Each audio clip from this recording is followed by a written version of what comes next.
मोहतरम असातिज़ा इकराम, अस्सलाम वालेकुम। मैं हूं मोहसिना अख्तर, स्नोमैन पब्लिशर्स की जानिब से, और आज की इस वीडियो में हम बात करेंगे सफ़ा नंबर 69 की, जो कि knowledge wheel Urdu series play group के लिए तरतीब दी गई में मौजूद है।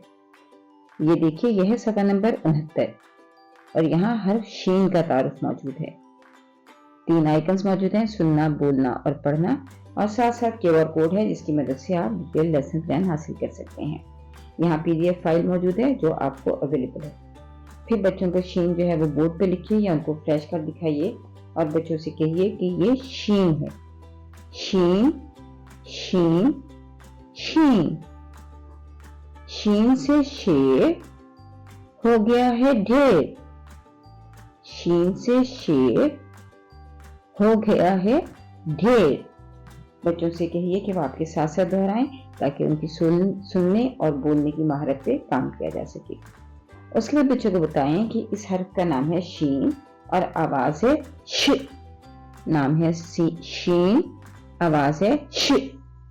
नाम है शीन, आवाज है श। बच्चों से कहिए कि वो आपके साथ साथ दोहराएं। 3-2 मेथड का इस्तेमाल करते हैं हम, यानी कम से कम 3 मरतबा आप कहेंगे और 2 मरतबा आप बच्चों से दोहराएंगे। उसके बाद बच्चों को आप बताइए कि ये शलगम है। शलगम, शलगम, शलगम। बच्चों से कहिए कि आपके साथ साथ दोहराएं। शलगम, शलगम। और ये देखिए, ये है शेर। शेर, शेर, शेर। बच्चों से कहें आपके साथ साथ दोहराएं। शेर, शेर।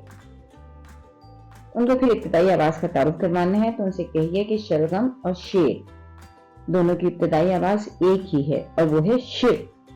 श शलगम, श शलगम, श शलगम। श शेर, श शेर, श शेर। बच्चों से कहें कि वो इसको आपके साथ साथ दोहराएं ताकि उनको ज्यादा से ज्यादा मशक कर सकें वो, और वो इन आवाज़ों को, इनके इब्तदाई ताल्लुक को, इब्तदाई हर्फ के साथ जो ताल्लुक होता है इब्तदाई आवाज़ के साथ, उसको पहचान सकें। उसके बाद